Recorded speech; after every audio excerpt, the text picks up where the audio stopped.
So basically these are charged and I need to basically leave them now to settle and see what happens. So what I'm going to do is turn this off.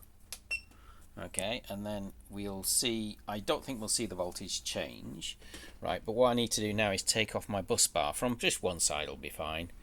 Okay, so that's obviously off, so we can take that off, and then we just remove this. I can't do it with one hand. That's a bit strange. Oh, there you go. Okay. Yeah, let's see what I'm doing. Yeah, it's just a wire that's wiggled around, so we can just remove it now. Yeah.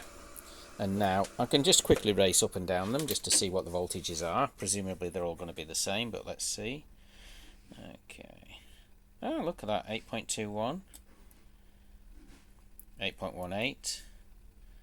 8.2. So we already have a result. That's interesting. 2.6, which is the voltage I charged it to. So obviously the ones that are already at 8.26, there you go. 2.6, 2.6.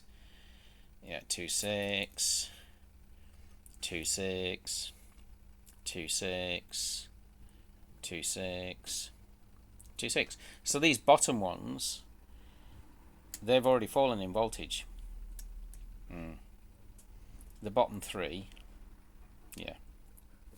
So I'm thinking these bottom three here are probably dead and not very good. So we should discard those ones. I'm going to leave this though now and see what happens, because we're going to see what voltage these settle down to. And then we'll get a good idea, won't we?